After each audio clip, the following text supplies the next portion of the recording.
E convido ao palco o senhor Daniel Braga, tabelião e registrador em Maracanaú, pós-graduado em Constitucional, Processo Civil, Filosofia do Direito e mestrando em Direito Público pela Universidade de Portugal.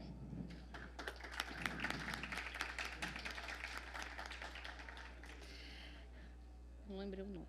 Jacques Filho, mestre em Direito e Gestão de Conflitos, titular do cartório Câmara Rodrigues do Primeiro Ofício de Horizonte e diretor de notas do interior do Sinoré de Ceará.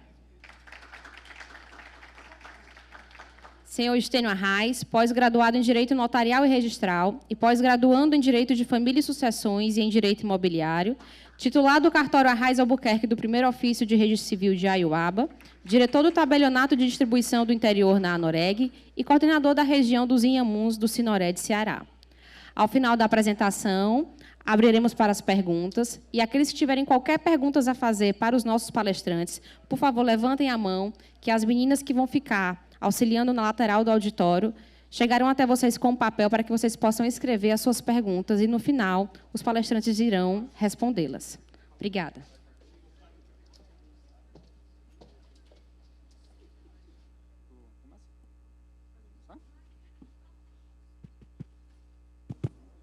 Bom dia a todos. Mais uma vez estar aqui com vocês, mais uma vez um prazer estar aqui com vocês. É muito bom ver todos os colegas interessados, né, nessa parte de RCPJ e RTD. Tem uma brincadeira que eu sempre faço, sem nenhuma ofensa, é que o RCPN ele costuma ser tido como o primo pobre, né, de todos os cartórios. Mas o RCPJ e o RTD, eu acho que ele é o primo feio, porque ele é uma matéria muito complexa, é uma matéria que demanda um conhecimento geral da legislação, ele não é conciso, e isso gera muita insegurança, né, nos colegas, no momento de aplicar, principalmente no RCPJ, eu penso isso. Tá bom? Vou passar a palavra aqui para os colegas, para eles se apresentarem, para a gente dar andamento. Bom dia. Bom dia. Eu sou o Jacques, já é a segunda vez que eu venho aqui falar com vocês, então, só que hoje o assunto é diferente, certo? Mas vamos seguir a mesma metodologia, né? Trouxemos aqui artigos que a gente considera importantes, situações que vale a pena a gente discutir, e apenas para reforçar que, em caso de dúvida, pessoal, como a palestra anterior foi muito interessante, né? A dinâmica, vamos mantê-la, vamos fazer as perguntas por escrito e a gente respondê-las ao final, tudo bem? Bom dia a todos e todas. Me chamo Daniel Braga, sou titular em Maracanaú. Gostaria de, inicialmente, agradecer o convite para participar do evento. Sei que, formalmente, fomos apresentados aqui como palestrantes, mas me sinto muito mais numa condição aqui de facilitador, partindo da premissa de que todos nós estamos aqui em igualdade de condições, de competências e capacidades para fazer o exercício interpretativo. É bom relembrar que esse evento tem como denominação um estudo. E a ideia de se estudar é realizar uma troca de aprendizado. Eu sei que aqui a gente vai fazer propostas, vai apresentar críticas, mas, acima de tudo, nós vamos dar um início. É um início de um estudo que vai ser um longo processo de aprendizado e de discussão da normativa extrajudicial. Embora haja aqui um interesse e a gente deve buscar essa uniformização, procedimentos que sejam seguidos, na medida do possível, por todos, é sempre importante ressaltar a independência funcional de cada colega que, como bem lembrou a professora Jaqueline ontem, exerce a atividade com o afinco de não ser um mero repetidor e reprodutor da norma. Então, todos aqui dotados de fé pública para o exercício da função registral e notarial interpretativa, né? E construindo as soluções para as demandas que aparecem nas nossas serventias.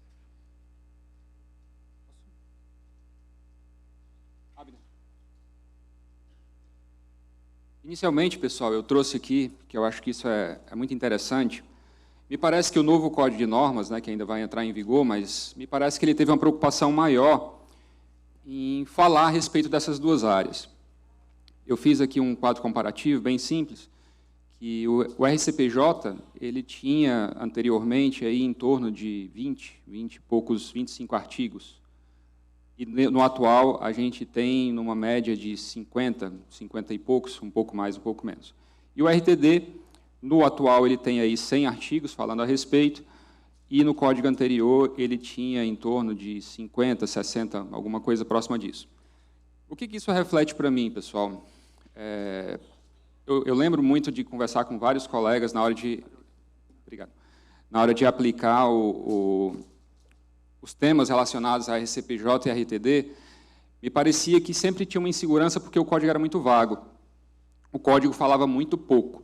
Esse ele fala mais. Talvez nem sempre fale o que seria o ideal, mas ele fala um pouco mais. E isso, para mim, é uma busca do tribunal, da corregedoria, de tentar uniformizar esses procedimentos. Aquilo que a gente falou no primeiro dia. Uma das grandes intenções, para mim, com esse evento, é essa padronização, essa tentativa de uniformização de entendimento, sem nunca deixar, como o Daniel falou, de lado a independência funcional que nós detemos, né?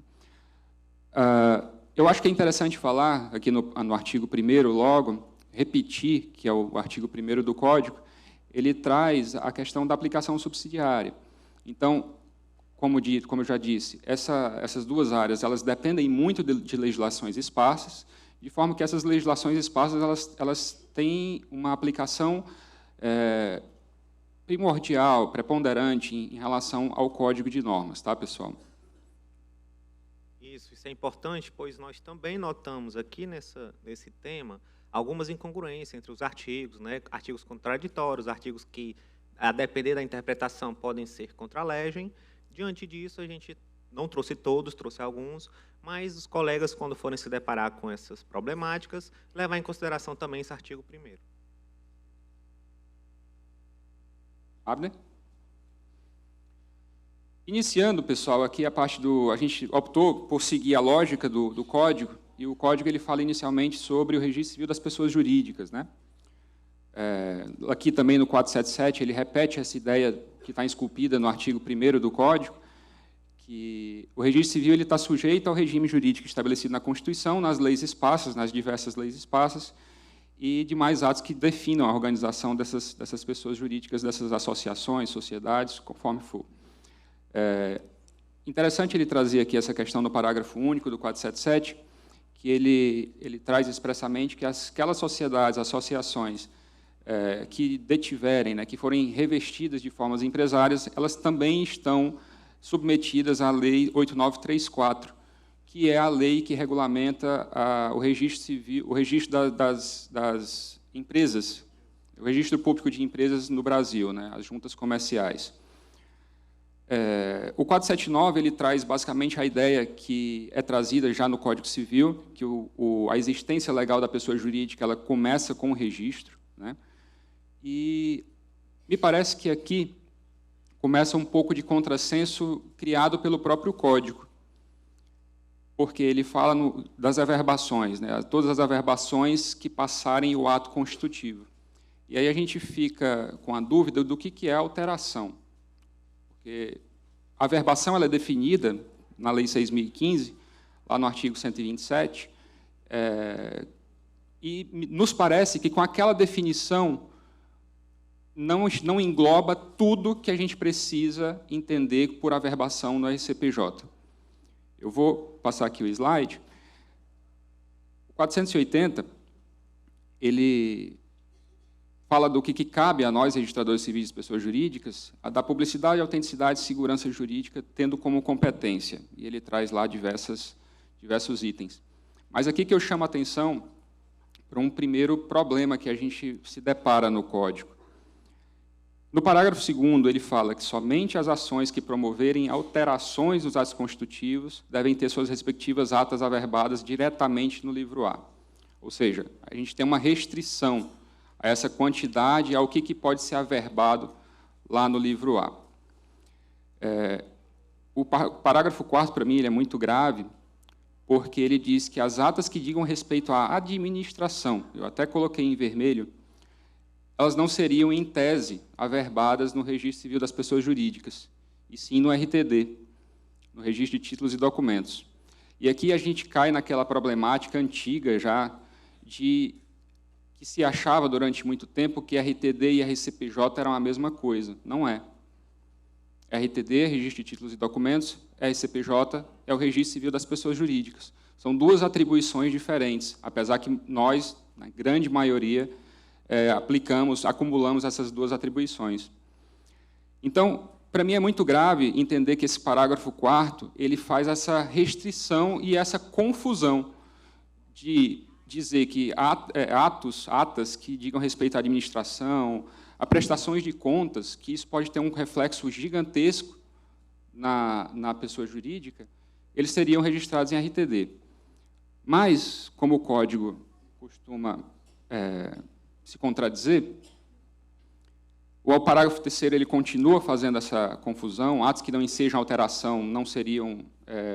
É pior, né?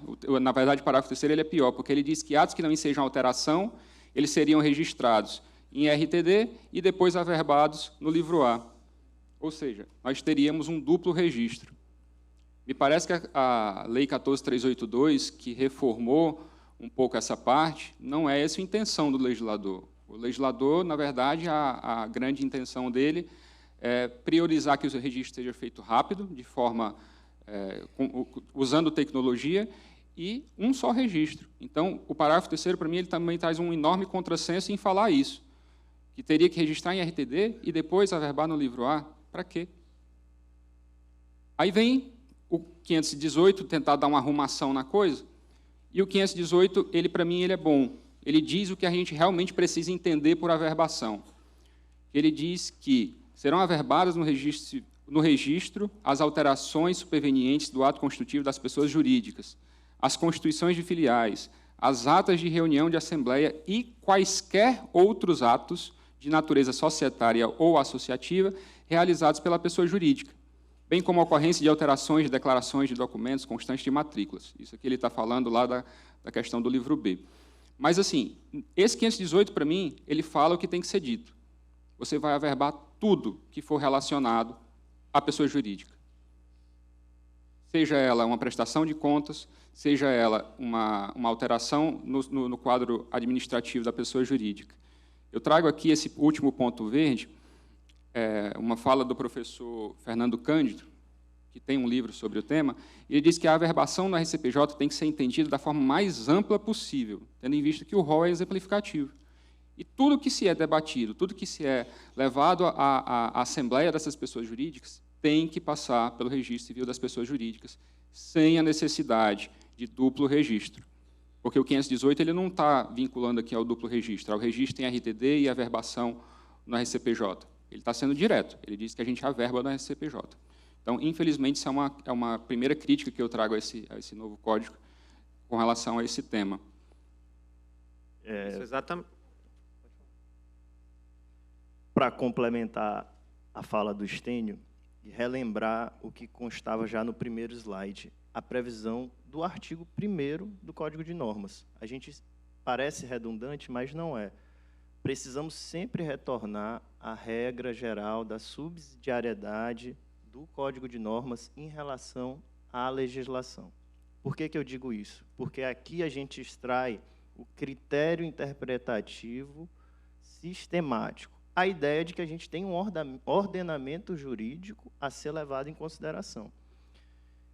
Essa confusão de misturar RTD e RPJ provavelmente é um resquício da existência antiga do livro de protocolo único.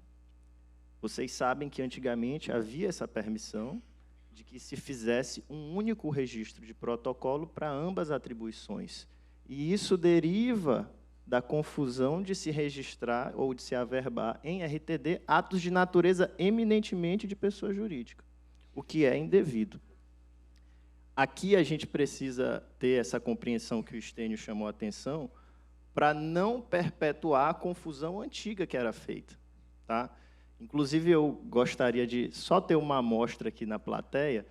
Quem conhece, ou quem tem realmente em seu acervo, registro de pessoa jurídica feita em livro de RTD. É isso. A confusão de se misturar atos de natureza totalmente distintas no mesmo livro, que deve ser superado e corrigido para a gente sistematizar dentro do ordenamento como foi previsto. Só para ainda reforçar o fundamento dessa colocação dos colegas, de a gente não aplicar essa necessidade do registro em RTD, a gente tem uma questão aí de duplo registro, que é desnecessário. O próprio RCPJ tem o condão de dar publicidade aos seus atos. Nós temos aí também um problema com relação ao princípio da continuidade, pois, muitas vezes, essas alterações vão ser registradas em RTD e a pessoa vai se sentir satisfeita com aquilo e não vai levar ao RCPJ. Vai dizer, já está registrado em cartório. E aí a gente vai perder a linha de continuidade do registro da pessoa jurídica nos nossos livros. Abner. Só que eu tentei ao máximo também que a gente não passasse aqui 1h30 falando mal do código, porque eu acho que ele tem, sim, pontos muito positivos. Um desses pontos positivos, essa alteração recente que foi realizada no Código Civil, que está do lado direito de vocês, trazida pela Lei 14.382. Isso, eu tenho muito medo em falar em ponto positivo decorrente da pandemia, porque eu acho que não houve ponto positivo nenhum. Mas, decorrência da pandemia, de tudo que ela nos forçou, o legislador se obrigou a se atualizar. Durante o período de pandemia, existia autorização por parte do CNJ para a realização de assembleias virtuais, visando coibir aglomerações, né? E isso me parece que caiu num costume. O povo se acostumou, a população se acostumou muito rápido com essas assembleias. É muito cômodo. Você está dentro da sua casa e está participando de uma assembleia a milhares de quilômetros de distância. Então, por isso foi editado o artigo 48A, que ele fala das assembleias gerais por meio eletrônico. E o parágrafo 1º do 480, ele me parece um parágrafo bem completo, porque ele traz de forma bem esmiuçada o que precisa, quando for o ato de uma assembleia, algo desse tipo, de uma assembleia virtual, como a gente chama comumente, né? Ele traz bem especificado o que é necessário. O local, o que a gente tem por local? O local é o link que foi disponibilizado para as pessoas para que acessassem aquela assembleia, com o respectivo endereço eletrônico da videoconferência, que seria essa parte do link. Data, hora, ordem do dia, os temas que serão tratados e, de forma específica, eu achei interessante isso aqui, aqueles que serão objeto de deliberação. Ou seja, não basta trazer a ordem do dia dizendo que isso vai acontecer isso, que vai ter votação no condomínio, estou falando do condomínio, não é o caso, mas votação na pessoa jurídica para aprovar e desaprovar contas e para deliberar sobre qualquer outro tema. Então, esses que são objeto de deliberação, de aprovação, eles têm que ser trazidos especificamente na ata, né, no edital de convocação. E aí contém a assinatura do presidente e secretário, com lista de presença. Isso aqui acho que já é bem trivial, todo mundo já está bastante acostumado. Vocês querem complementar alguma coisa? Não? Abner. Eu passo aqui agora para essa parte das proibições, porque um ponto que me chamou a atenção, e o que eu acho que também é interessante, é que ele trouxe um capítulo específico da proteção ao nome da pessoa jurídica. Como todos sabem aqui, eu não posso ter no mesmo local, o ideal é que não se tenha, infelizmente há, mas o ideal é que não se tenha, duas pessoas jurídicas com o mesmo nome, de forma a evitar a confusão entre o que cada uma faz. Qual é o objetivo, qual é o fundamento de cada uma, ao que ela se propõe. E o artigo 481, ele fala no inciso 2, que é vedado o registro ou averbação no mesmo serviço registral, ou seja, a gente tem que se preocupar com o que está registrado no nosso acervo, de sociedade simples, associações, organizações religiosas, sindicatos, com idêntica denominação. E aí, eu vou pular um pouquinho para o 516, E nesse 516 é a parte que ele fala sobre a proteção do nome da pessoa jurídica. Mas há aqui uma tecnia, há aqui uma crítica que eu faço, que ele fala que na comarca em que houver mais de um RCPJ, quando você for registrar uma pessoa jurídica, você tem que consultar o outro colega, registrador civil das pessoas jurídicas, para verificar se lá na serventia dele existe uma pessoa jurídica registrada com nome semelhante àquela que se pretende registrar. Só que ele fala que, no final, em resposta, a resposta do colega da mesma cidade. A gente não faz resposta, pessoal. A gente não emite resposta. A gente certifica. E a forma da gente certificar isso é por meio de certidão. Infelizmente, o artigo trouxe esse termo errado, e essa minha fala, ela se complementa com o parágrafo 2º ali do 481, que ele fala dos ofícios que comuniquem requisições de cópias necessárias para a instrução de processos de justiça não gratuita deverão ser respondidos mencionando a necessidade de que sejam requeridas por certidão. Porque a única forma da gente dar fé pública daquilo que a gente está dizendo é por certidão, não existe outra forma. Então, esse 516, eu penso que ele tem que ser interpretado no sentido de que chegou lá no primeiro ofício de Raiuaba uma associação para ser registrada. Eu preciso consultar o segundo ofício de Raiuaba, e o segundo ofício de Raiuaba vai me dar uma certidão, e vai cobrar por isso, é óbvio, vai me dar uma certidão de que não há lá nos livros dele, no acervo deles, uma pessoa jurídica com nome idêntico. Então, eu penso que essa é a forma da gente tentar salvar esse artigo. Isso. É muito importante essa questão da dupla, né, denominação, a fim de ser evitado, certo? Apenas em termos práticos, é interessante, pelo nosso entendimento, que o registrador, na hora de recepcionar esses documentos no orçamento, já inclua o valor dessa certidão para tantos cartórios de registro de pessoas jurídicas que houver naquela comarca, para, a partir daí, repassar o valor para o colega, e o colega possa emitir essa certidão negativa, possivelmente, né, no prazo de 2 dias úteis. Então, a gente pede que possa ser esse o entendimento, que a gente exija também que seja por meio de certidão, que essa certidão seja cobrada do apresentante, do interessado, e que seja repassado o valor para o colega. Aqui no parágrafo 1 do 516, eu esqueci de falar, ele fala que essa busca pode ser realizada pelas centrais eletrônicas, né?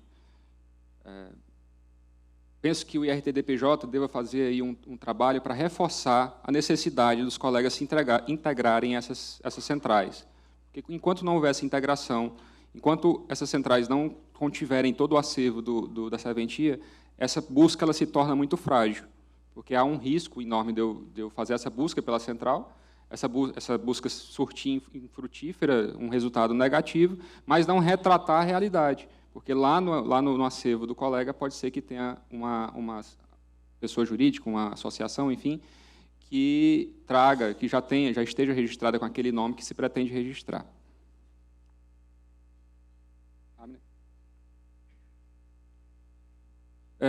Aqui no 481, ele também traz uma vedação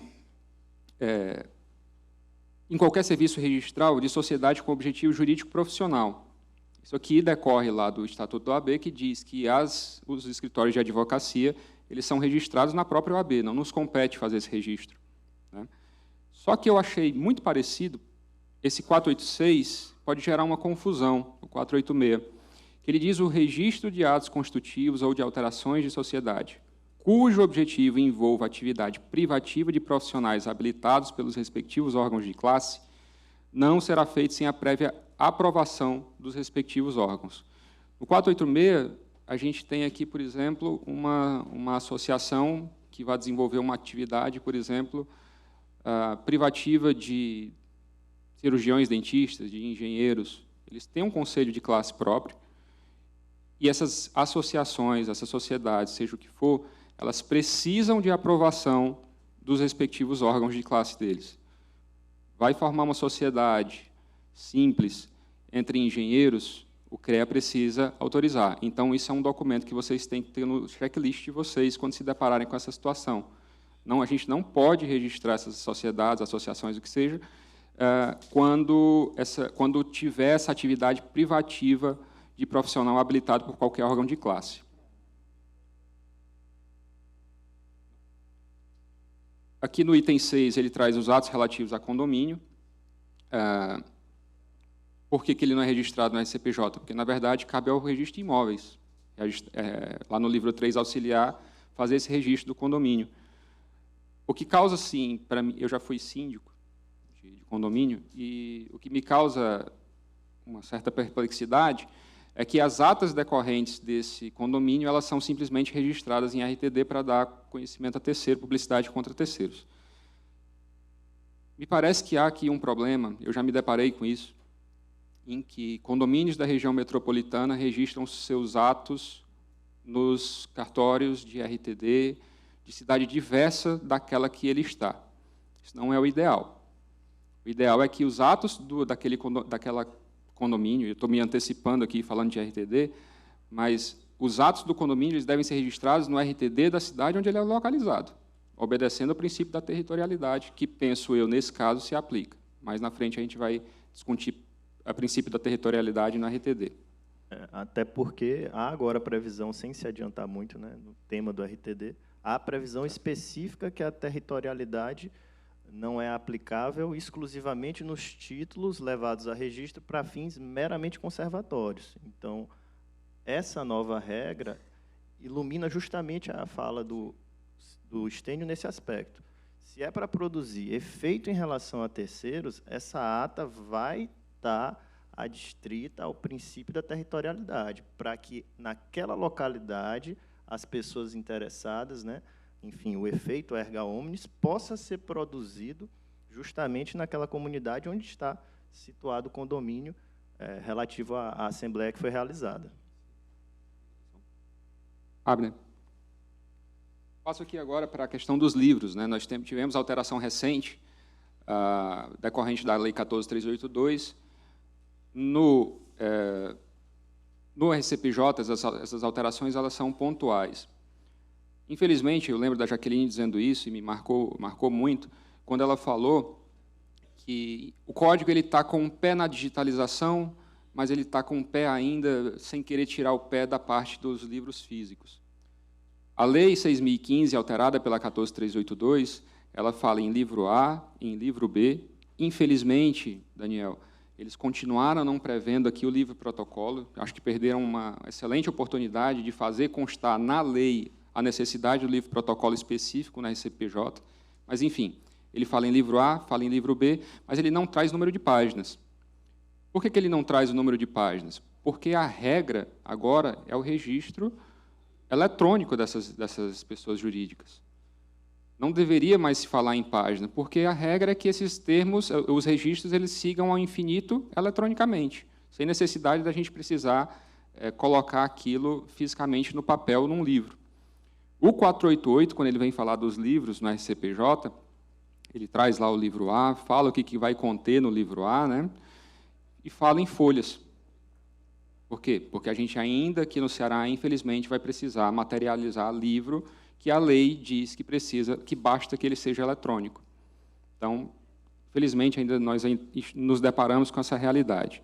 Assim como ele faz com o livro B, e como quase, acho que todos os códigos de norma do país, editados pelas corregedorias dos respectivos estados, trazem a necessidade de um livro protocolo para evitar aquela confusão de RTD e RCPJ. Tá? Então, aqui é só esse ponto que eu queria falar em relação à necessidade ainda de materialização dos livros.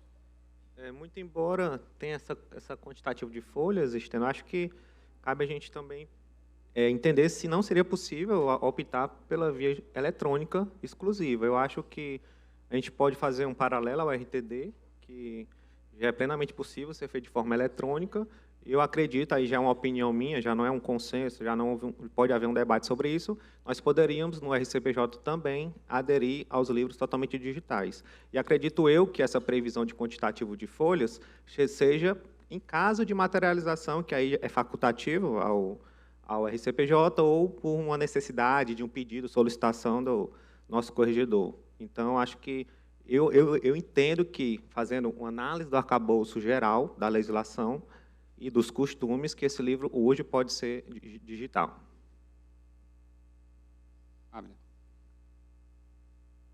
Ele fala aqui no 494, eu achei interessante isso, porque a Lei 8934, quando ela está lá regulamentando o registro público das empresas, tem lá um artigo, né, o artigo 64, que fala que quando você vai integralizar a capital de uma empresa com um imóvel, o contrato social ele é suficiente para a transferência desse imóvel lá no registro de imóveis.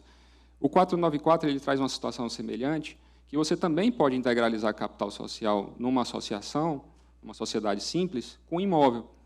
E me parece que havia, não sei, algumas interpretações de que aquele contrato social devidamente registrado no registro civil das pessoas jurídicas poderia adentrar o registro de imóveis. O 494 pacifica isso, né, e diz que os contratos e atos registrados são documentos hábeis para transferência do registro de imóveis de bens e direitos sobre imóveis com que o sócio tiver contribuído para a formação ou aumento do capital social.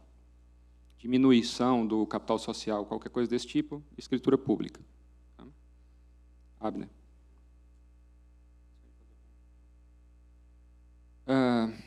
O 499 ele vai falar especificamente sobre o procedimento de registro, né, que a gente deve adotar nas serventias para... Como é que a gente vai fazer esse registro, né? Ele fala, mediante petição, ainda, ele manteve esse termo que era usado no código atual, vigente ainda, né? E, no mínimo, uma via dos seguintes documentos. E aí, mais uma vez, me parece que a corregedoria ela foi na contramão do que o legislador fez lá na 14382. Por quê? Porque lá na 14382, que alterou a 6.015, o artigo 121, ele fixa, será feito com base em uma via do Estatuto. Apenas uma. Por quê?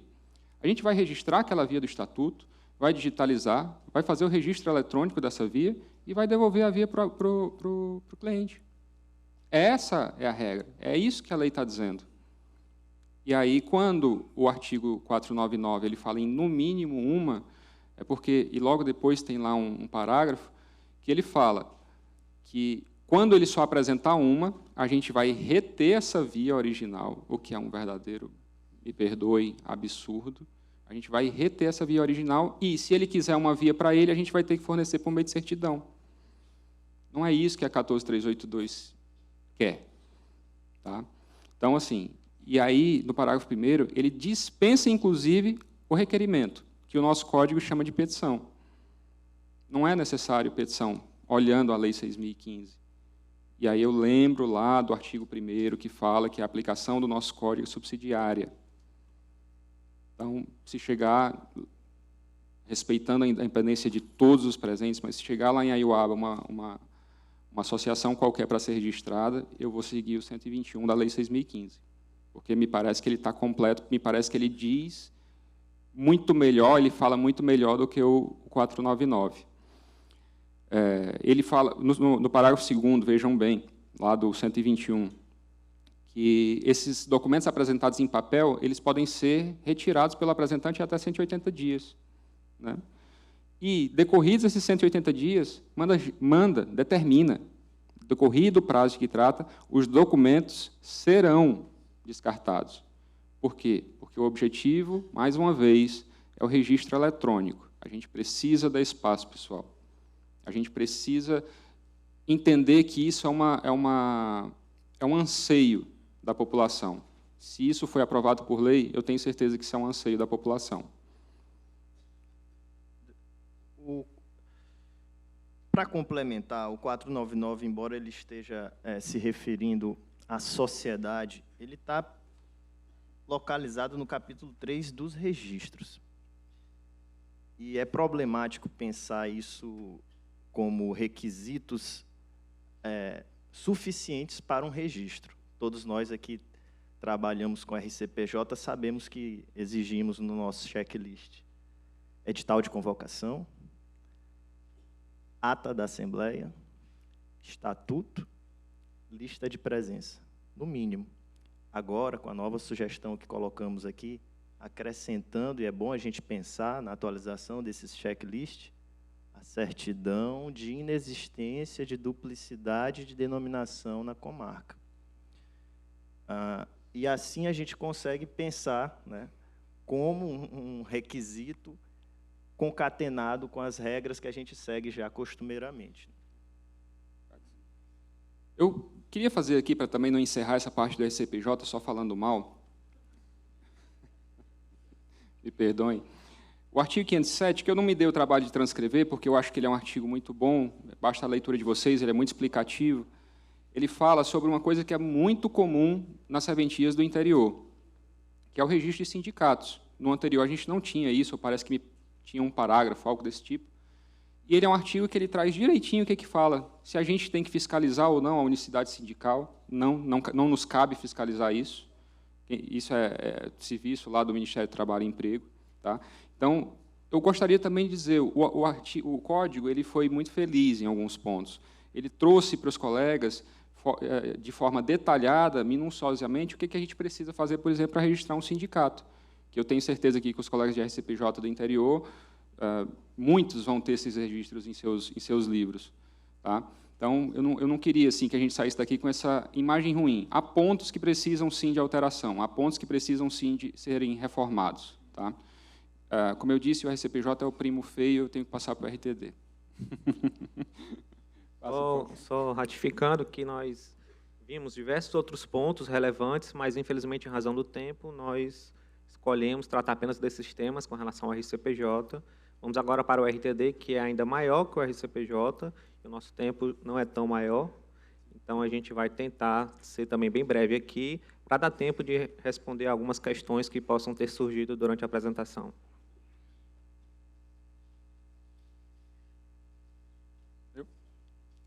Aqui, iniciando, né, eu acho que ficou proibições ali, pessoal, mas eu acho que foi um erro meu na hora de fazer o slide. Tá?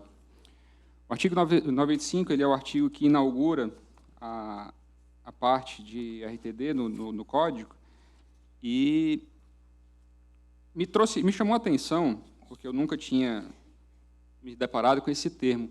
Ele fala ali o princípio da preponderância no parágrafo 1º. E a gente discutiu, né, o que é o princípio da preponderância. Nenhum de nós três sabíamos o que era, a verdade é essa. E eu penso que muitos aqui possam também estar se perguntando o que é. A preponderância nada mais é do que aquela questão residual do RTD. Então, cabe ao RTD tudo aquilo que não cabe nos demais registros. Tá, pessoal? Só fazendo essa breve aqui introdução para falar a respeito desse tema.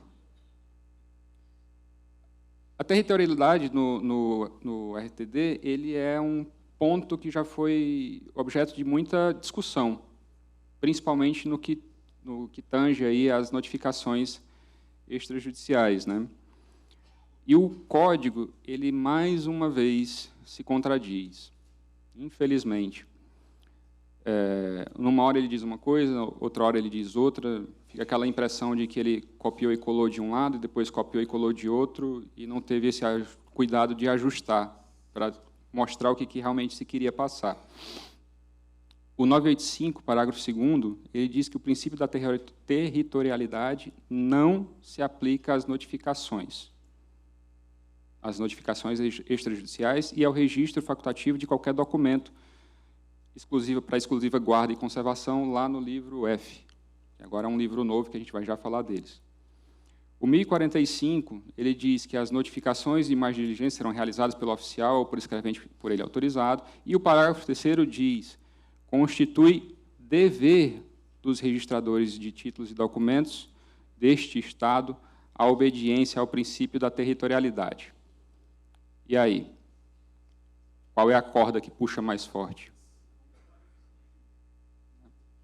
Então, assim, é um ponto que eu tenho certeza que o IRTDPJ vai levar ao tribunal para fazer uma reforma disso. Pode passar? Abner. Porque o próprio código, ele traz uma nota de rodapé, não é tão comum isso, mas acredito que na nossa via impressa não tem, mas na via disponibilizada no DJE, tem, quando trata dessa territorialidade das notificações, traz esse precedente do STJ, que está aqui nos slides. Que diz: a notificação extrajudicial realizada, entrega no endereço do devedor, por via postal e com aviso de recebimento, é válida se realizada por cartório de outra comarca, né? A gente analisou isso, a gente chegou a esse entendimento de que esse é o nosso consenso também, de que, diante desse precedente, nós optamos por aceitar que esse princípio da territorialidade é mitigado aqui nessa questão das notificações extrajudiciais. No entanto, ter o cuidado de que essa notificação seja por via postal. Isso não autoriza que um escrevente ou um oficial saia da sua comarca para realizar essa notificação em comarca diversa. É possível que isso se trate de um erro material, lembrando da brincadeira da professora Jaqueline, nós estamos no artigo 985, havia um cansaço provável aqui nesse momento.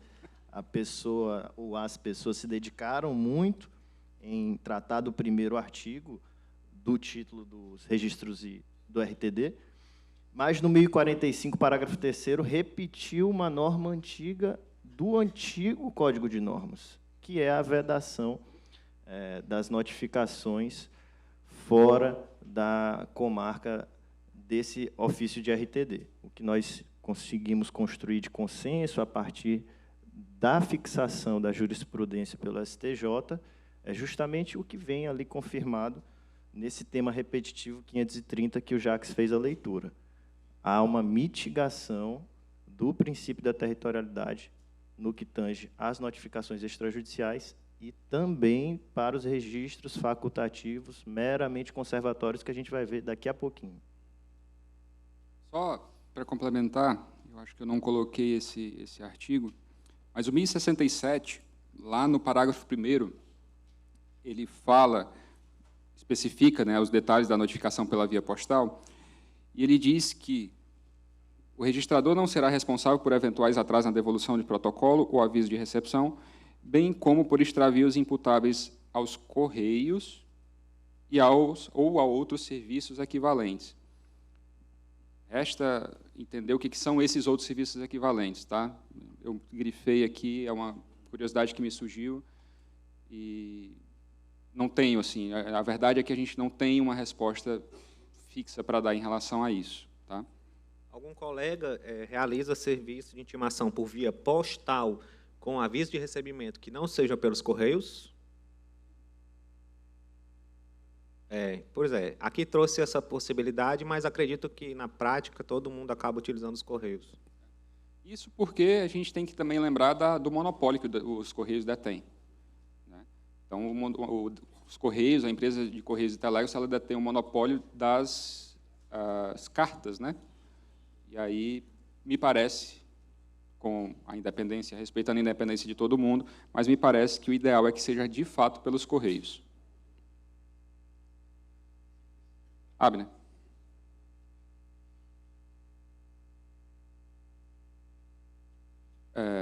Aqui, pessoal, nós temos também uma... Na verdade, eu até brinquei na época, eu vi muita gente brincando na época, que a Lei 14.382 parece que ela foi feita por um registrador de títulos e documentos, porque foi onde a gente teve assim uma mudança de paradigma, com criação de novos livros, com mitigação de princípio de publicidade, com tanta coisa que me parece que a pessoa que fez a lei, ele tinha o conhecimento, ele sabia o que estava fazendo. E não é à toa, tá? O 996, ele fala dos livros atuais, ele replica o que está lá na Lei de 6.015 e traz para o nosso Código de Normas, né? O livro A é o livro protocolo, né?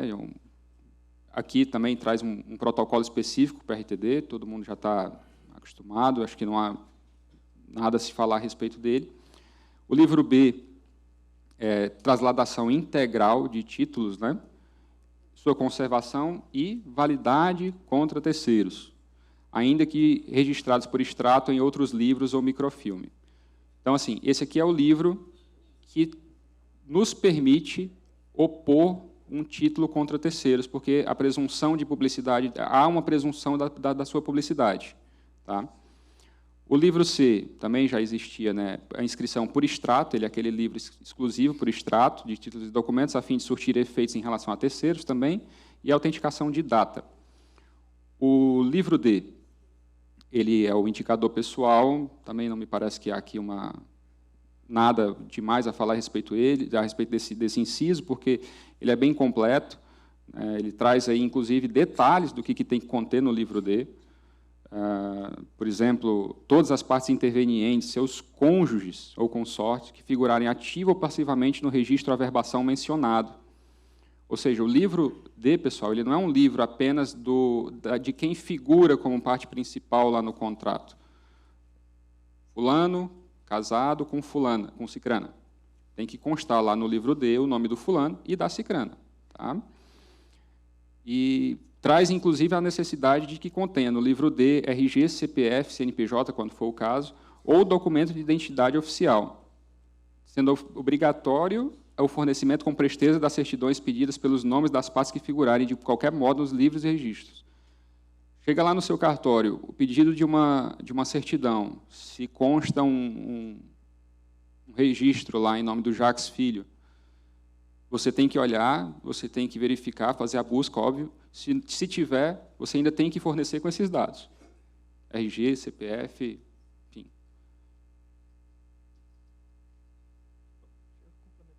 Pois não.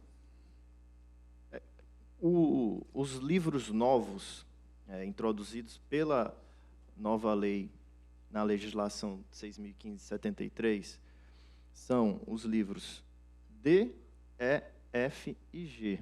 Tá? O Estênio já abordou os principais, e eu ia falar aqui do livro E, acerca de uma peculiaridade. Eu sei que aqui há uma diversidade de serventias, de titulares, mas há hoje uma quantidade expressiva de colegas que utilizam o sistema Tecnocart. Tá?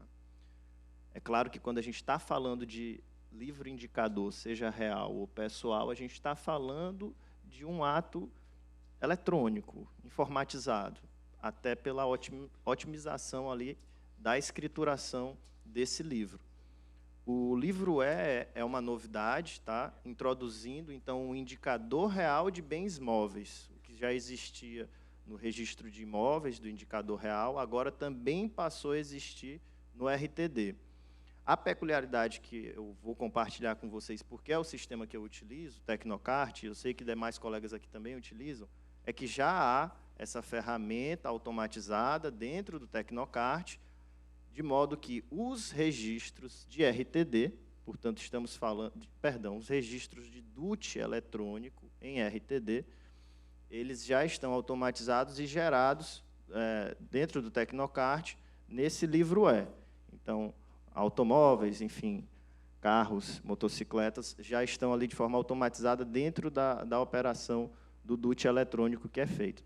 Mas aí eu faço a ressalva. Nem todo registro de RTD de bem imóvel será o DUT eletrônico. Então, porventura, um contrato bancário de financiamento, de liberação de crédito, com a existência de uma garantia real, deverá ser inscrita no livro E de forma individualizada. Não há automatização dessa função. Então, se há, por exemplo, uma máquina dada em garantia em um determinado contrato de financiamento, é preciso utilizar a ferramenta no sistema existente na serventia para inscrever esse bem imóvel.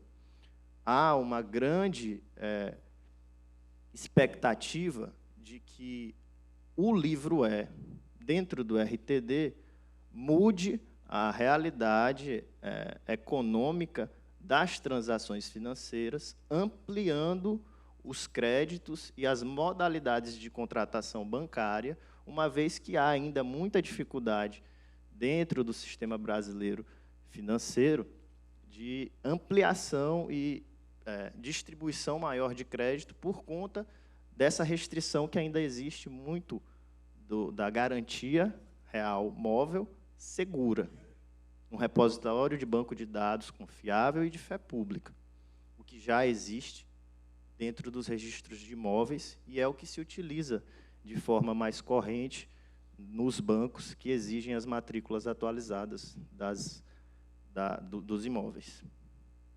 Então, pessoal, atenção a esse livro, né, de indicador real de bens móveis. Outros sistemas que não sejam Tecnocart, né, sugerimos que perguntem aos desenvolvedores se está colocando de forma automatizada ou não esses bens, tudo bem? E atenção a isso também, que já está em vigor, certo, pessoal? Ainda que esteja nesse novo código, que vai entrar em vigor possivelmente dia 27 de abril, que já está bem pertinho, essa alteração da Lei 6.015 ela já remonta ao ano passado, então, atualmente, já há essa necessidade da utilização desses livros.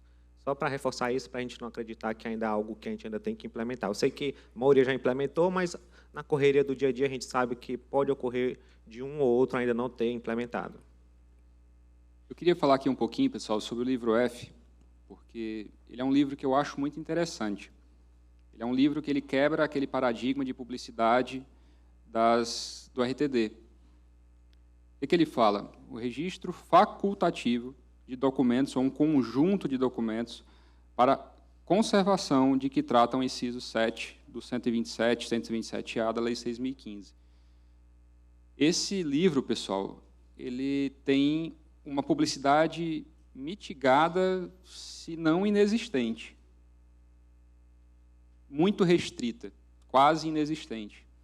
Por quê? Porque tudo que for para o livro F, a pessoa chega lá na serventia, olha, eu quero registrar esse documento aqui, qualquer que seja. Mas você quer registrar para quê? Para que ele tenha validade contra terceiros ou para simples... Não, só quero para conservar. Eu tenho medo de perder esse documento e só quero conservar esse documento. O que a gente vai fazer? A gente vai registrar ele no livro F. A questão que se coloca aqui é o seguinte, um terceiro, que não aquele apresentante, chega na serventia e pede para uma certidão daquele ato. Ele tomou conhecimento de alguma forma e pede uma certidão daquele ato que foi registrado. A gente não pode fornecer essa certidão. Tá? Eu vejo o livro F como uma boa forma da gente conseguir mais serviço. Porque todo mundo, pessoal, tem um documento em casa que é importante para ela, que ela tem medo de perder por algum motivo, e não tem onde colocar aquilo. Nós temos uma excelente forma aí de captar serviço. Isso é uma forma de captar serviço. É uma segurança que a gente está dando para as partes. Aquele documento ele vai ficar arquivado eternamente no cartório, ela vai ter a segurança disso, e a gente pode ganhar com isso. Tá? Então, eu acho muito interessante esse livro F, por conta desse detalhe. Existe questões relacionadas a essa questão da publicidade. Tudo bem, a gente está num cartório, a gente está acostumado a dar publicidade de tudo, quase tudo que a gente tem nos nossos livros, mas isso é uma realidade, tá, pessoal? A publicidade desses livros, do que tiver registrado no livro F, ela é mitigada. O livro G ele é um indicador pessoal também específico dos nomes, do repositório dos nomes dos apresentantes que figurarem no livro F. Ou seja, ele é um indicador pessoal só do que está registrado lá para fins de conservação.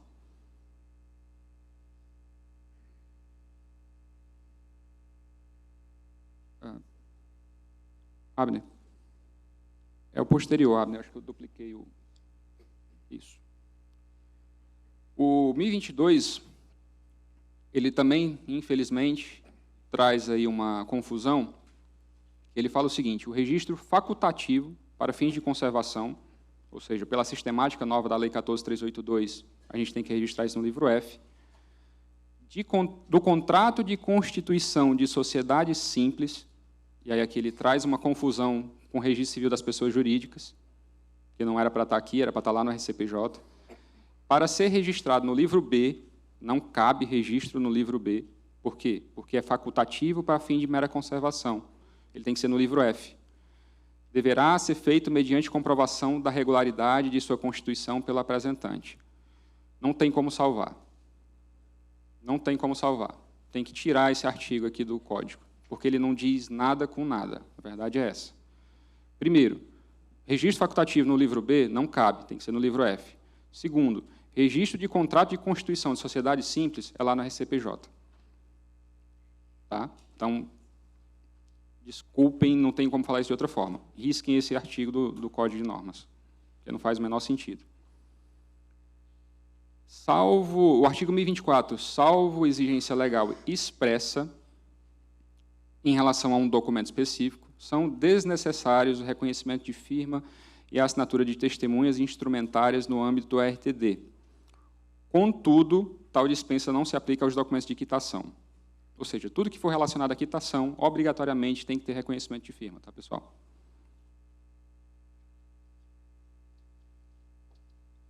A gente vai falar agora aqui sobre a ordem de serviço, né?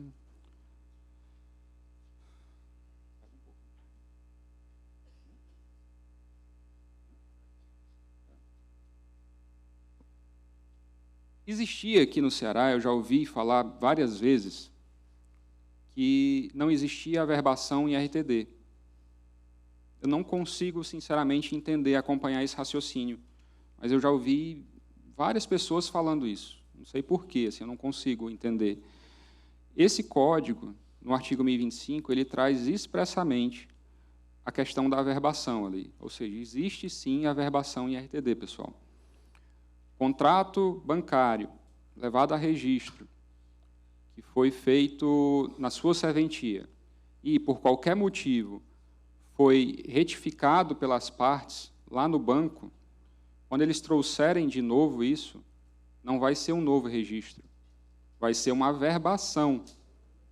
O problema é quando a gente olha para a tabela de emolumentos. Quando a gente olha para a tabela de emolumentos, não existe a previsão de averbação. Então, a gente está aqui numa encruzilhada. Me parece que o IRTDPJ, o Instituto de Registro de Títulos e Documentos, ele vai ter que levar isso ao tribunal para, de forma urgente, modificar isso. Porque o próprio Código de Normas, agora, faz menção à averbação. A gente precisa aplicar. E não me parece que recusar a aplicação por falta de previsão de emolumentos seja a melhor saída, a saída mais segura. Tá bom? A gente tem como fazer, inclusive, analogias dentro da nossa tabela, não especificamente no RTD, lá no RCPJ existe lá a previsão de uma averbação, né? Então, a gente tem como pensar isso. Eu já me deparei com situações em que cartórios recusaram a averbação de título por falta de previsão de pagamento na tabela específica de RTD. Não me parece uma boa saída. Todo mundo aqui sabe a salada que é a nossa tabela de emolumentos. Uma hora pega lá do 5023, outra hora pega... Não preciso nem adentrar nesse mérito aqui, né? Abner. O 1031 é aqui um ponto muito interessante, né? Porque me parece que o que a gente faz com um contrato que diga que tenha objeto bem imóvel? A gente registra no RTD ou não? Eu escutei alguém falando não. Bom, o 1031 ele fala especificamente que sim, que deverá constar do registro para fim de publicidade e eficácia em relação a terceiros a declaração expressa de que a finalidade no registro no RTD abrange unicamente os efeitos obrigacionais do negócio, não substituindo o registro obrigatório no RI, que aí sim é onde ele deve ser efetivamente registrado, que é essencial para a aquisição e transmissão de quaisquer direitos sobre o imóvel. Eu compreendo as divergências, mas não me parecia lógico recusar esse registro e nunca me pareceu. Por quê? Porque a DOI, pessoal, você pode informar a DOI no RTD. Sempre pôde. Se você pode informar a DOI no RTD, você tem que informar. Você registrou lá um contrato de cessão, sei lá, cessão de direitos, cessão de posse, qualquer coisa que seja no RTD, você tem que informar a DOI. Por quê? Porque existe essa previsão lá na portaria da Receita Federal. Tá? Então, cuidado. Registrar contrato. Eu nem sei se eu falo isso alto aqui. Mas registrar contrato de cessão de direitos e posse no interior, isso é muito comum. Nós sabemos disso. Em tese não, na verdade não. Obrigatoriamente, a gente deveria informar aquela DOI. Porque lá na portaria da Receita Federal ele fala sobre isso. Tá? Então, é uma situação que a gente tem que analisar com cuidado, obviamente, e trazer ele traz aqui uma obrigação. A obrigação é que, quando for registrado em RTD, os efeitos daquilo ali será exclusivamente em relação às obrigações assumidas entre as partes. Esse contrato ele não vai servir para transmitir propriedade, nada disso. Tá? Inclusive, com essa previsão, né, de que deve constar isso no registro. Então, a gente sabe que isso acontece, certo? É um fato, principalmente no interior, mas que o novo código, até o atual já prevê, né, Daniel, que conste essa expressa previsão de que se trata apenas de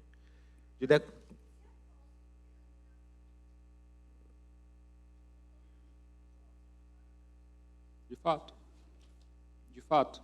Mas aí, o objetivo, me parece que aqui no 1031, é em relação às obrigações assumidas. É uma forma de você vincular aquela obrigação, de você ter como cobrar aquela obrigação de alguma forma. O 1031 é muito claro. A gente não está falando em transmissão de propriedade, a gente não está falando em nada disso. A gente está falando das obrigações. Ponto final. Tá?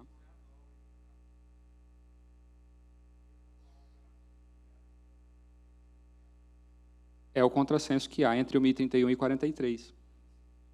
Isso. Acho que a Receita, na dúvida, ela quer que a gente comunique. Então, eu também acho que sim. Ela vai colocar, falou de imóvel, faça a DOI, né? Ainda que a gente tenha dificuldade até de achar como preencher essa DOI, nesse caso. Mas a Receita, e como existe uma multa relacionada, tem essa expressa previsão no nosso código, eu acho interessante a gente passar a utilizar a emissão de DOI no RTD quando envolver imóveis.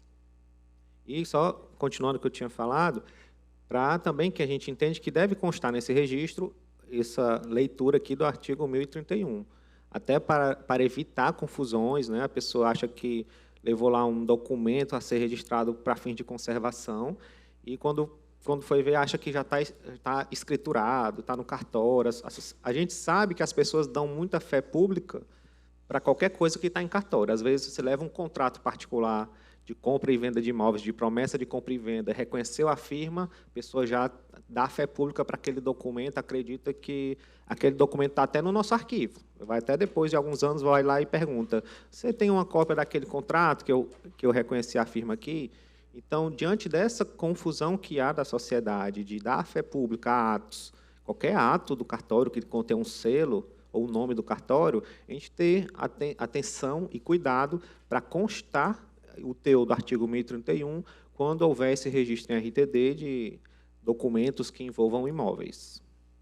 Existe um desafio muito grande de conseguirmos superar a irregularidade fundiária existente. E é nesse momento que é preciso refletir, dentro da qualificação registral e da autonomia e independência funcional de cada registrador, o cabimento ou não desse título em RTD. Por que eu falo isso? Uma das ferramentas em voga para buscar soluções de regularização fundiária é a usucapião extrajudicial ou judicial. Requisito básico da usucapião, justo título. Está lá no Código Civil. Ora, como produzir um justo título que dê garantia, que traga segurança, com autenticação de data, com perpetuidade, com confirmação de autoria? Isso é efeito do RTD. Então, aqui há, no meu entendimento, uma ferramenta, um instituto que pode produzir um justo título com a qualificação mínima para uma eventual configuração de usucapião. E aí cabe a análise, a qualificação registral para verificar se é realmente uma situação onde não há condições de levar a registro aquele imóvel dentro da competência regular do registrador imobiliário. Até mesmo um contrato de promessa de compra e venda particular, registrado em RTD para fins de adjudicação compulsória também, a gente pode pensar sobre isso. E só lembrando que, nesse caso aqui do artigo 1031, a gente está falando do registro no livro B, tá certo? Para a gente não confundir e registrar no livro F. Aqui a gente fala de eficácia com relação a terceiros, então, lembrar de colocar no livro B. Só para deixar ainda mais clara essa questão do livro F, os títulos e os documentos levados a registro no livro F, ou seja, aqueles facultativos e para simples conservação, eles sequer podem ser protestados. Tá? Eles não geram obrigação, eles não confirmam a obrigação, eles não vinculam as partes em relação àquela obrigação. Tá? É simplesmente conservação, pessoal. Abner. Só antes de continuar, está se encaminhando para o final, nós vamos responder as perguntas daqui a pouco, e pediram para avisar que vai ter um sorteio também, viu, pessoal, após a palestra aqui, antes do almoço. O artigo 1052, ele inicia ali o procedimento ele já está dentro, na verdade, do procedimento das notificações. Eu gostei dessa parte do código, ela é um pouco confusa, mas eu gostei, porque no código anterior, pessoal, se eu não me engano, nós tínhamos 3 ou 4 artigos falando sobre notificação. E eu confesso que eu tive muita dificuldade, quando eu assumi a serventia, de realizar, porque eu simplesmente não tinha um parâmetro a seguir. Me parecia ser tudo muito solto, né? Ele fala que essas notificações, aqui no 1052 especificamente, por meio eletrônico, elas serão efetivadas por meio da central eletrônica de RTD-PJ, devendo assegurar a identificação do destinatário mediante utilização de certificado digital, como pressuposto para a certificação de sua cientificação. Esse 1052 ele está, para mim, falando muito. Por quê? Nós sabemos no interior, que a gente conta nos dedos, se não de uma mão, no máximo das duas, quantas pessoas têm certificado digital. Então, assim, eu entendo o intuito de segurança, de promover segurança jurídica, mas ele tornou quase letra morta assim, no código isso aqui. Tá? Sendo vedada a efetivação de notificações apenas com base no envio de correios eletrônicos, que eu acho que ele quis falar em e-mail, ainda que acompanhados do comprovante de recebimento ou de leitura da mensagem.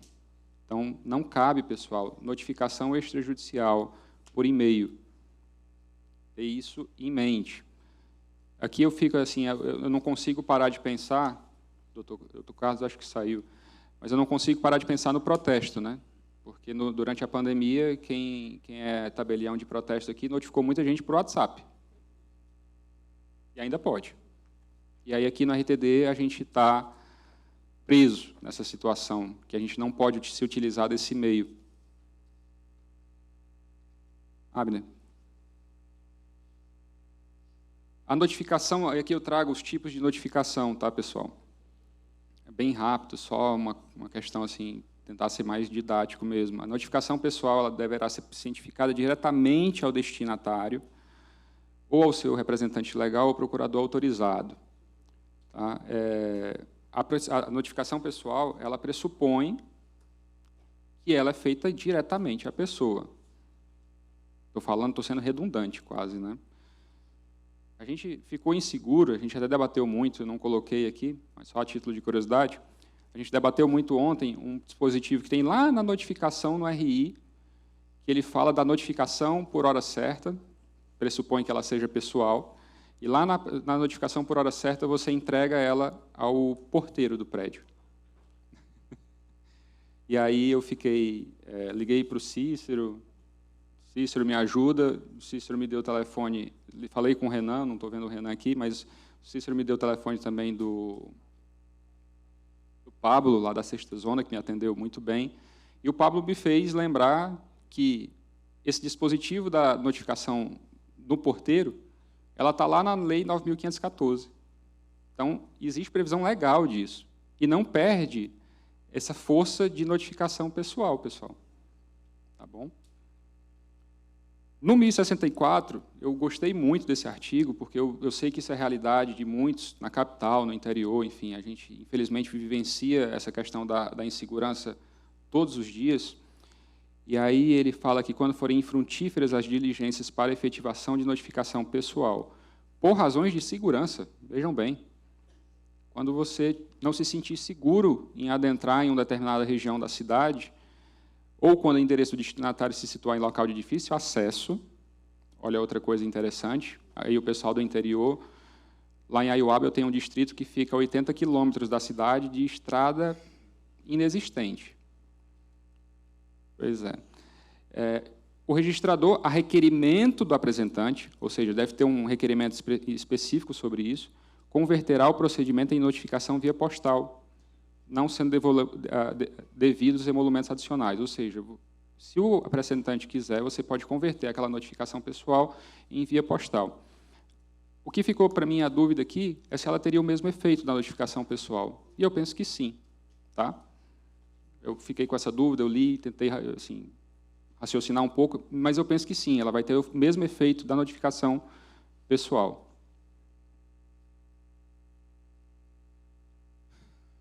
Aí aqui eu trago aquela questão que eu já até antecipei um pouco, né, do 1067, que fala da notificação por via postal. 2 vezes ele comete essa questão de fazer essa confusão. Aviso de recepção ou documento equivalente. Ele faz isso tanto no caput como ali no parágrafo 1º do artigo. Aí eu trago a discussão ao raciocínio, né? Caberia outra notificação que não fosse via correio? Como é que seria isso? Me parece que o correio, por deter esse monopólio das cartas, eu não vou dizer fé pública, porque eu não quero tirar a nossa fé pública e dizer que o correio tem fé pública, mas o correio ele tem autonomia para certificar via AR que a pessoa recebeu ou não aquela mensagem. Tá? Isso decorrente do monopólio. Abner.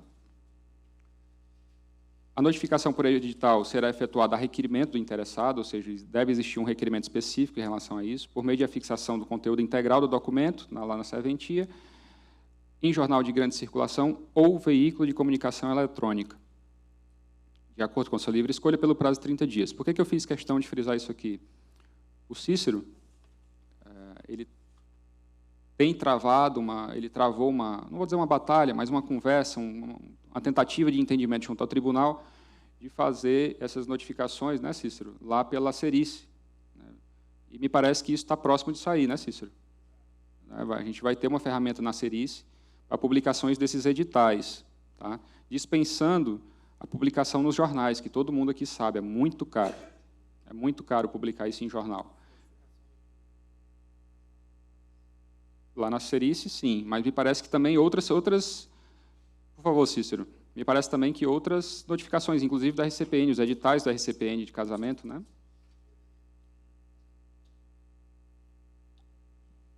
A Noreg Ceará registrou um jornal, que tem que ser o veículo oficial de comunicação, tem que ter registro. Então, a gente fez um registro de jornal, diário da Justiça Eletrônica, diário da extrajudicial, né? E ele vai ser veiculado através do site cartorioceara.com.br. Nesse site vai estar disponibilizado editais do registro de imóveis, registro civil e do títulos e documentos. A gente vai abrir para os 3. O protesto ele já tem o jornal próprio deles, né, pela IEPTB. Então, como já tem lá, a gente não interfere naquele lá e vai disponibilizar a publicação nesse site, que é o veículo oficial, o local oficial de publicação, está tudo registradozinho, tudo pronto, a gente já está desenvolvendo. O registro civil acho que está pronto, porque são 2 editais, é mais fácil. O registro de imóveis são vários tipos de editais, né? E o títulos e documentos ele vai ficar um campo em aberto para só indicar qual é o tipo de notificação, de intimação que está sendo feita. E os valores, o registro de imóveis ele é repassado ao cliente. O do registro civil a gente vai trabalhar com o mesmo valor que o pessoal tem aplicado ao Estado aí, né? Inclusive, eu falei com o Vitor, né, Vitor, para nós discutir com... Cadê o Vitor? Lá atrás. Saiu? Eu falei com ele que na Lei de Registros Públicos tem uma autorização para que o custo de edital seja repassado da parte do casamento, que o custo do edital seja repassado. A publicação será feita às expensas dos interessados. Aí a gente tem o casamento gratuito, que a gente não vai cobrar nada, vai só juntar a declaraçãozinha direto quando enviar o edital para publicação, manda junto a declaração de pobreza, vai ser publicado, então, o edital também de que é do hipossuficiente lá no casamento, sem custo também para o oficial do cartório.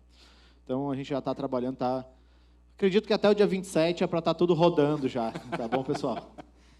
Obrigado, Cícero. Eu não sei se eu antecipei a surpresa, agora eu fiquei com medo de ter falado nisso, viu, Cícero? Abner. Aliás, eu queria que o Abner passasse, e eu vou passar a palavra aqui para o Jacques. A gente sabe que o RTD ele é uma função muito interessante quando bem utilizada.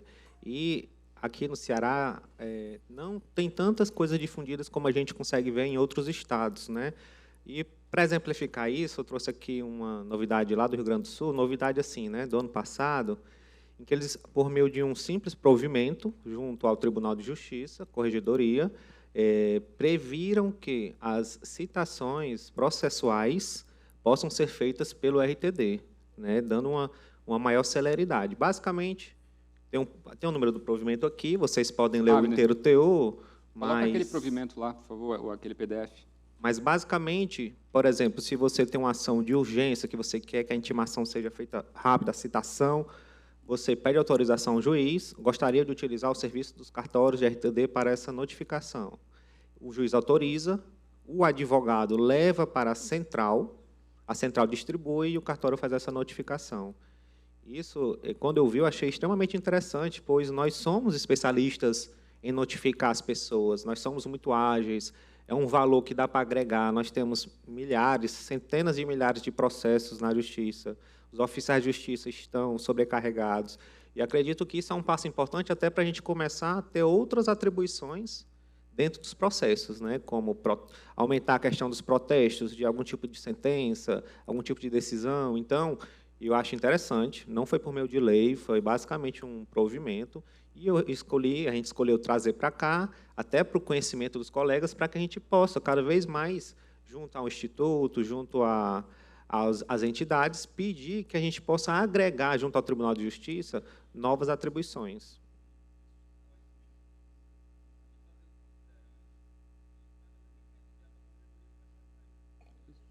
Uma coisa que a gente vai propor, inclusive. Tá? Eu achei muito interessante isso aqui. Eu não tinha conhecimento, isso o Jacques e o Daniel me deram conhecimento disso aqui ontem. Eu achei espetacular, porque isso é uma ferramenta que desafoga os oficiais de justiça, desafoga a justiça, ajuda na celeridade judicial, que é tão pleiteada por tanta gente, e nos traz serviço.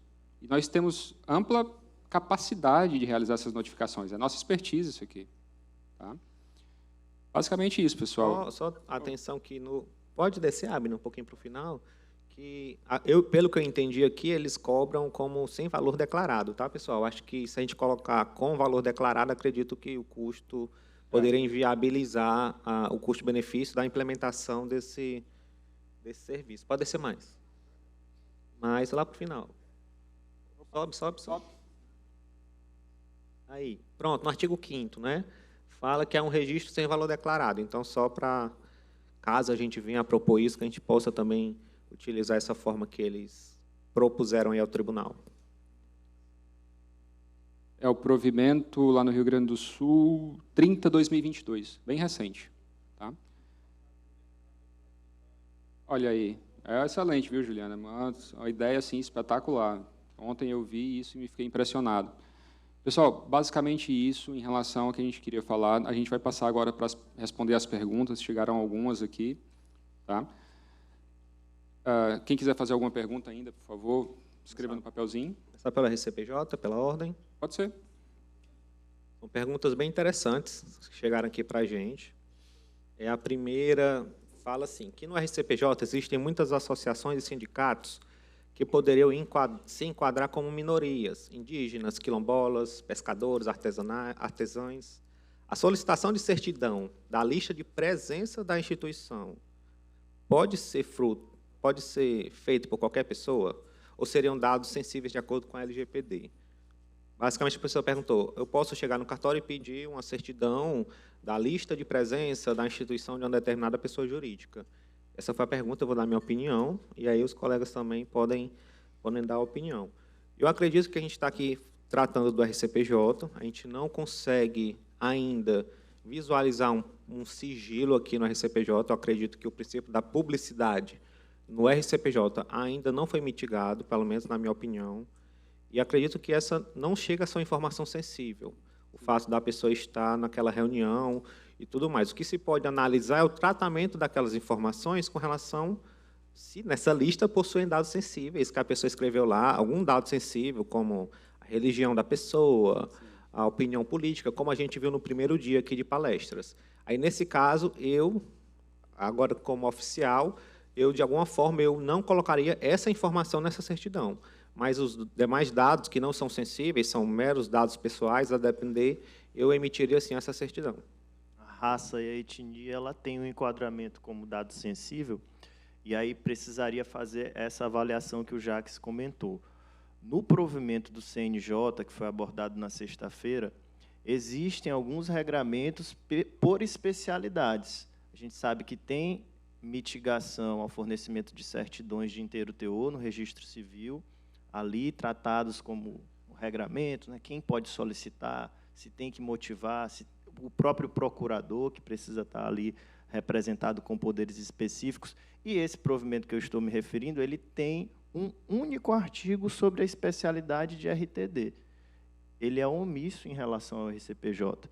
Então, a gente teria que fazer essa análise da regra geral da LGPD. O único artigo sobre RTD relacionado à LGPD no provimento do CNJ diz respeito às notificações extrajudiciais que são feitas com a participação de mais de uma serventia, né? Quando a gente realiza um pedido a uma segunda serventia para notificar a partir da solicitação inicial feita no cartório de origem. Outra pergunta, ainda no RCPJ, a pessoa pergunta, no caso de apresentação de um documento de assembleia de eleição dessa pessoa jurídica, se realmente precisa ser necessário o reconhecimento das firmas de toda a diretoria eleita quando se tratar de eleição e posse de nova diretoria. Certo? Eu vi aqui no artigo 520 do novo Código, que trata um pouco sobre isso. Fala basicamente que essa ata dessa assembleia de eleição é apresentada pelo representante legal da pessoa jurídica e a ata tem que estar assinada pelo presidente da assembleia ou o próprio representante legal também, se para isso ele tiver poderes. Então, analisando, aí eu vou pedir os colegas para dar a opinião, e no artigo 521 complementa, se a ata for apresentada em papel, deverá conter o reconhecimento de firma da assinatura do representante legal da pessoa jurídica no requerimento ou na própria ata.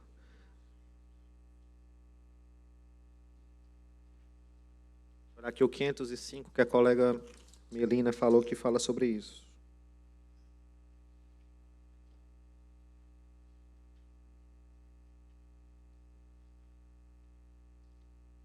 É aquilo que a gente vem falando, né?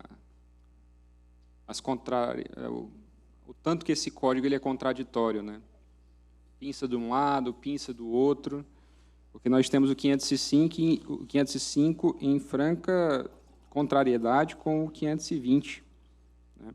Isso, artigo 505, inciso 3. Acho que é exatamente essa contradição que acho que gerou a dúvida do colega, né?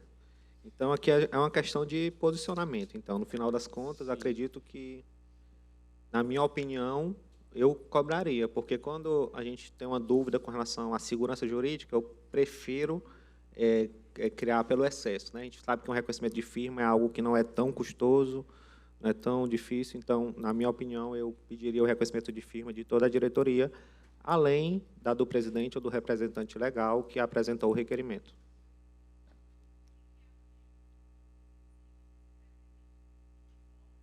Pronto, o primeiro é o 505, inciso 3. E o que eu achei foi o 520 e o 521. O 505 ele exige o reconhecimento de firma de todos, e o 520 e 521 exige o reconhecimento de firma do representante da pessoa jurídica. E aí, como é que a gente fica, né, pessoal? Você vê o que é o ser humano, né? O Jacques já deu a opinião dele, eu vou pedir licença e dar a minha. O Jacques disse, eu exigiria. Eu não exigiria. Eu não exigiria, sabe assim? Porque eu estou vendo eu sempre lembro, é uma mania talvez, de que a gente, enquanto notário, a gente tem que proceder de forma a realizar o instrumento mais barato. Tudo bem que eu não estou querendo aqui confundir notas com registro. Porém, o 520, 521...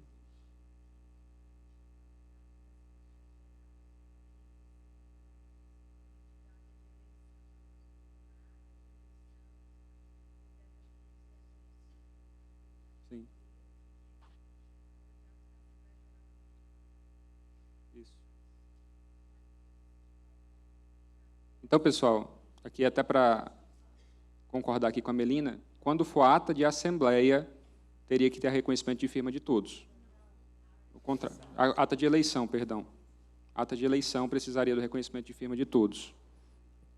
Isso, e a lógica disso é que na ata de eleição há uma manifestação de vontade bem específica, né, dos participantes, então esse reconhecimento de firma é cabível, e uma Assembleia Geral a gente tem ali uma representação já que é outorgada ao presidente, o representante legal da empresa, e nesse caso seria apenas o reconhecimento de firma deles. Então, acho que por isso que é bom esses eventos, é bom discutir, é bom a participação dos colegas, que a gente consegue chegar aqui num entendimento mais elaborado da norma. Tem uma pergunta aqui. O registro de um contrato envolvendo bens imóveis ou gado, ou com fins de criação, é obrigatório ser registrado em registro de imóveis ou pode ser aceito no registro civil das pessoas, no RTD? Aqui eu tenho que olhar para o contrato e ver qual é a garantia do contrato. Me parece que a questão aqui é qual é a garantia. Se a garantia é um imóvel, pessoal, a gente vai ter que registrar lá no RI. Porém, se a garantia é o próprio gado, porque uma coisa é você ter vou supor aqui, um contrato para aquisição de matrizes leiteiras. E você vai adquirir 100 matrizes leiteiras, um contrato aí de R$500 mil, e a garantia desse contrato é o imóvel, tem que registrar lá no RI. Porém, se a garantia desse contrato forem as próprias matrizes leiteiras, ele vem para o RTD.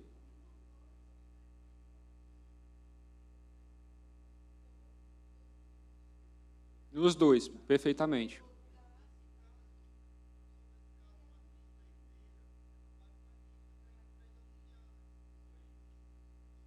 Livro 3, verdade. Sim. Peço desculpas, pessoal, porque, infelizmente, eu não tenho essa vivência da RI. Eu volto atrás com relação às matrizes leiteiras, porque o colega lá lembrou que existe previsão expressa de registro disso no RI. Porém, carro, vamos lá, vamos facilitar. Trator, aí seria no RTD. Mas, como a colega também lembrou, a questão do penhor e da hipoteca também seria nos dois.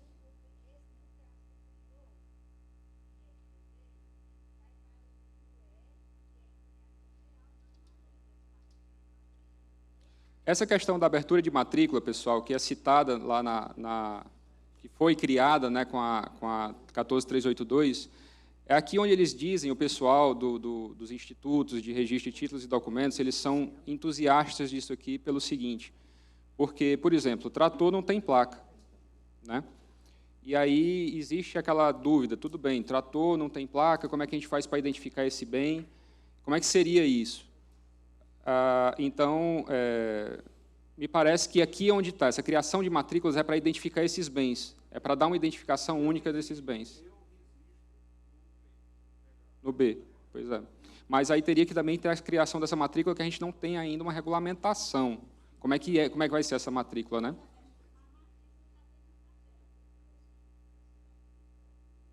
Mas, só um minuto. Aqui no código eu não consigo ainda visualizar como é que vai ser isso. Pessoal, a gente vai precisar... Só duas. Daniel. Está vendo aí? Não. Pessoal, que prestígio. Domingo, 12h10 já. Né? Mas a gente vai precisar aqui ter o poder de síntese e objetivar as respostas para a gente finalizar essa parte do evento e encerrar esse momento. Eu tenho 3 questionamentos aqui, eu vou responder de forma bem objetiva. Tá? A primeira questão que me foi direcionada foi em relação aos livros do RTD. A pergunta foi a seguinte: o livro F tem que ser pré-notado em que livro de protocolo? O que eu consigo responder em relação a esse questionamento é que são livros distintos. Tá? O RTD tem a elencação na legislação federal da 6.015, bem como no nosso Código de Normas, dos livros A até o livro G. Livro A é o livro de protocolo, ele é um protocolo comum para todos os atos. E é ali onde a gente vai ter a inscrição da prenotação e aqueles dados mais essenciais a respeito do título. O livro F é outro livro. O livro F vai ser para o registro integral dos documentos exclusivamente para fins conservatórios. Então, aqui há uma distinção. Não existe um livro de protocolo específico para cada outro ato registral em RTD. O livro é único, diferente do livro F. Também fizeram um questionamento de livro a respeito do livro A. A pergunta foi: o livro A, protocolo de RTD, permanece físico? E aqui eu relembro a fala do Jacques. Existe uma facultatividade de cada registrador, dentro da sua gerência administrativa, adotar a eletronização dos seus atos e, portanto, a escrituração digital de seus livros, ou, se assim entender, a materialização e, enfim, o seu encadernamento e ter a apresentação de livro físico. Falo isso por experiência própria, recente, na minha última inspeção, 2022, eu passei a utilizar livros exclusivamente eletrônicos em RTD. Sofri uma certa resistência do juiz corregedor? Sofri, mas com uma boa conversa, um bom diálogo, demonstrando a norma federal, foi possível o entendimento do livro escriturado de forma inteiramente digital. E assim apresentei, foi verificado num arquivo formato PDF-A e inspecionado, tá? Com o visto do juiz corregedor local permanente, dando ali, então, validade à inspeção num livro que não era físico, era só digital. Há uma questão também aqui em relação a livro e emolumento. Questionaram: deveriam haver os emolumentos sobre os indicadores, como temos no RGI. Eu entendo aqui que deve prever a tabela de emolumentos a cobrança específica pelo indicador real de imóveis. Estou deduzindo a partir da pergunta, e como que isso seria, então, também pensado em termos de cobrança para o RTD. Como a gente citou, existe agora o livro E, no RTD, Indicador Real de Bens Móveis. Esse livro E não possui uma cobrança específica, é uma obrigação nova que surgiu a partir dessas legislações, com a finalidade de agregar aí mais informações dentro da sistemática registral do RTD. O que há como cobrar seria uma certidão específica a respeito de um móvel ali registrado nesse livro específico, sem prejuízo da gente pensar em proposta de alteração da tabela de emolumentos para que se cobre, igual no RGI, ato específico de emolumento por indicador real do livro E do RTD. Inclusive, existem conversas, tratativas já iniciadas com a Corregedoria Geral a respeito de uma reformulação das notas explicativas que hoje existem. Essas notas explicativas elas já estão aí há algum tempo defasadas e a gente busca essa atualização. Esse é um momento oportuno para, quem sabe, haver uma equiparação de cobrança de RTD e RI em relação ao indicador real. Pessoal, só lembrando que vai ter um sorteio de um curso da VFK, tá? Quem puder ficar e tal, quem quiser participar, obviamente, vale muito a pena. A última pergunta que me foi direcionada diz o seguinte: artigo 1031 do Código de Normas. O contrato de compra e venda com alienação fiduciária tem que ser registrado, entre parênteses, imóveis. Veja, é sempre importante fazer a leitura do artigo 1031 naquilo que enfatiza a residualidade da natureza do RTD. Essa questão foi colocada há pouco pelo Estênio, quando ele falou sobre o princípio da preponderância. Ao residual, que ali equivale, é somente o que não é obrigatório do registro específico. Tá? Não faremos registro de nascimento em RTD, termo ali da mãe, do pai, e a eficácia de uma certidão de nascimento em RTD. Da mesma forma, não vai haver o registro do contrato de alienação fiduciária de imóvel em RTD. Isso é registro específico e obrigatório do registro de imóveis. Há que se separar a natureza de cada título nesse sentido. E o 1031 fala expressamente de que tem que haver a declaração expressa de que a finalidade do registro em RTD abrange unicamente efeitos obrigacionais, não substituindo o registro obrigatório, ênfase aqui na palavra, o registro obrigatório no registro de imóveis, que é essencial para a aquisição e transmissão de quaisquer direitos sobre o imóvel. Pessoal, acredito que é isso. Eu agradeço demais a presença de todos vocês. Foi um prazer estar aqui na frente, foi um desafio muito legal de participar. Sempre muito bom ver os colegas aqui com a gente. Agora, durante a tarde, a gente vai ter o painel do registro de imóveis. Muitíssimo obrigado. Nós agradecemos a presença dos doutores Daniel, Stein e Jacques pela valorosa contribuição nesse painel. E vou iniciar agora o sorteio de um curso que a VFK disponibilizou, que vai tratar acerca da Lei 14.382, de 2022. Do mesmo formato de ontem, o sorteio é feito com os números de acordo com a ordem alfabética dos municípios, tá?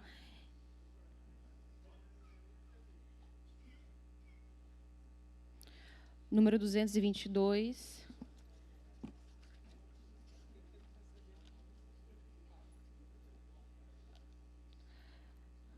Mauriti, segundo ofício de imóveis, Marina Fernandes. Infelizmente é nominal, vamos ter que sortear de novo.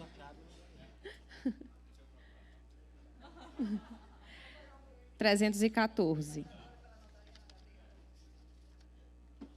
Sobral, terceiro ofício de registro civil, Carlos Ferreira. Também? Próximo. Ele ganhou ontem, não foi? Ele ganhou ontem e ele também não ia poder. Tinha que riscar aqui. Alto Santo, primeiro ofício de registro civil, Eliana Gomes. Próximo.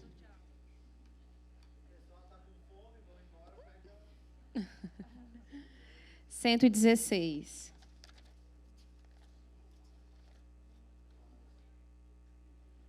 Quinta Zona, registro de imóveis, Yuri. Também não, próximo. 104. Fortaleza, quarto ofício de notas, Luiz Cláudio.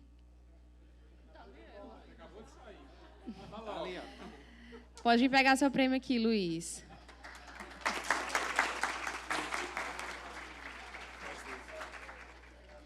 Pessoal, agora o nosso intervalo do almoço. Retornamos às 14 horas, tá bom? Obrigada.